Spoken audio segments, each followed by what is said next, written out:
The metal door shook again. Something huge slammed against it from the other side. Guards stood in the hallway with fear on their faces. Even the strongest soldiers did not want to go near that room. Inside it lived the creature they captured 2 weeks ago, a tall alien woman, over 12 feet in height, chained like a beast and kept hungry to make her weak. Everyone called her the Giantess of Cell 47. But today, a single human walked toward that door while everyone else stepped back. His name was Evan Cross, a junior mechanic on the research ship Atlas Dawn. He wasn't a soldier, wasn't a scientist, and definitely wasn't brave. He simply carried a metal tray of food, something no one else wanted to deliver. The guards warned him again.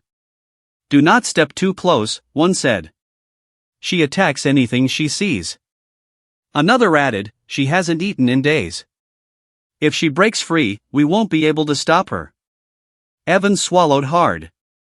He didn't know why he volunteered. Maybe he felt bad. Maybe he hated seeing anyone treated like this. Even a giant alien. He took a deep breath. "Open it." The door hissed. Darkness swallowed the room. A cold air rushed out, filled with the smell of metal, dust, and hunger. At first, Evan saw nothing. Then, 2 glowing silver eyes opened deep inside the shadows. They were staring right at him. And they were starving. She slowly stepped into the light. Chains rattled around her wrists and ankles. Her skin was a pale blue, faintly glowing like moonlight. Her hair reached her waist, silver like the stars.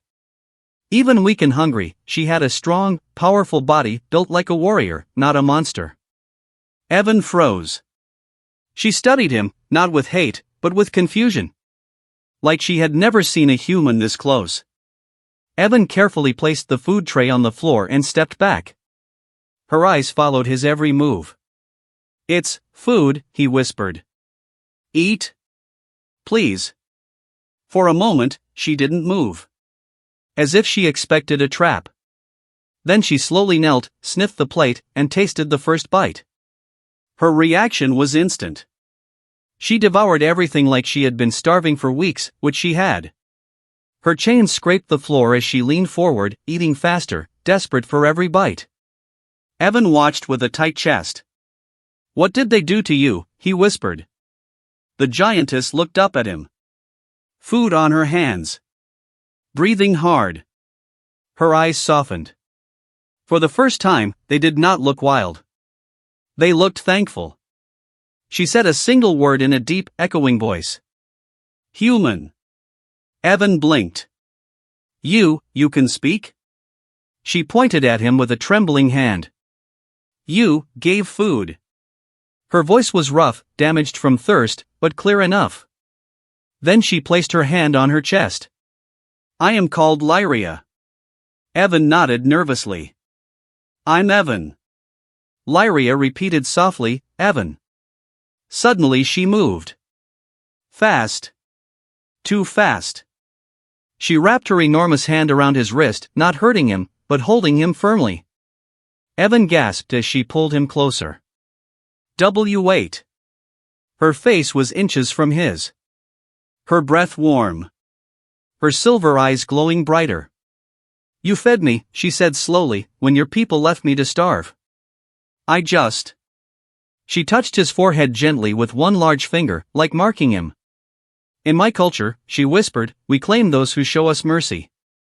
Evan felt his heartbeat jump. "Claim. You helped me survive.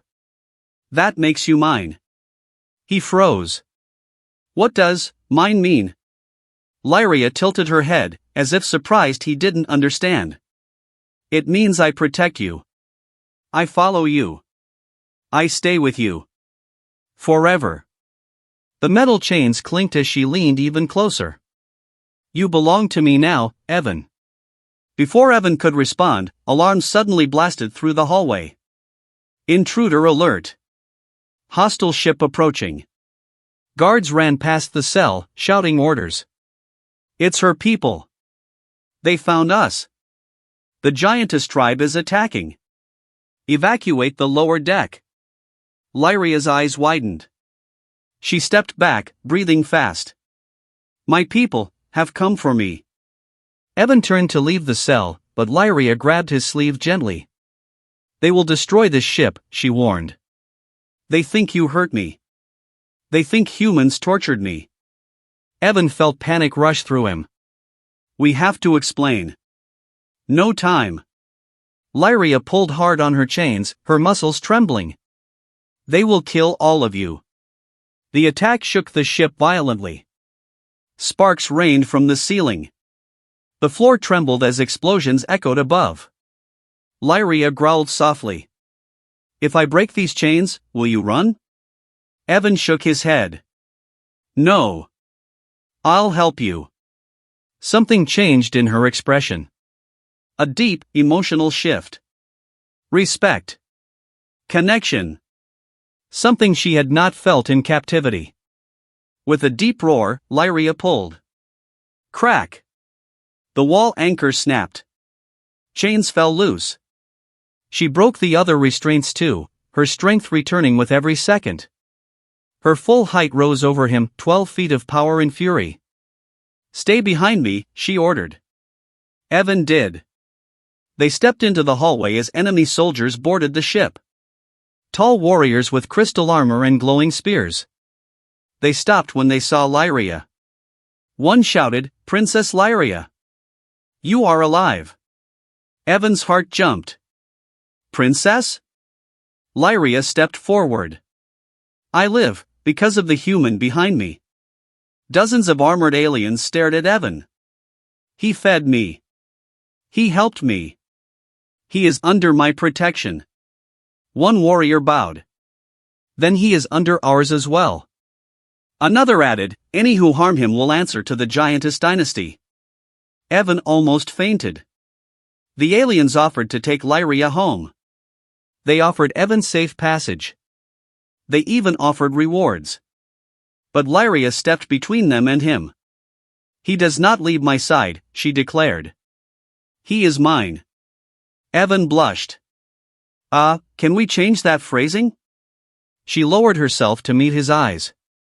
In my people's way. Mine does not mean ownership. It means chosen. Protected. Trusted. Her voice softened even more. You chose to help me. Now. I choose you.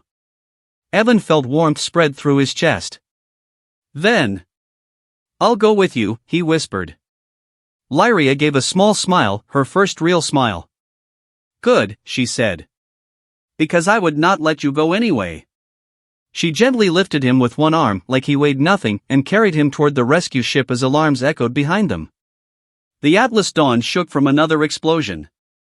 But Evan felt safe. Because the massive alien princess who once scared everyone now held him close against her heart. And in a deep, soft voice only he could hear, she whispered. You fed me, and now I will spend my life protecting you.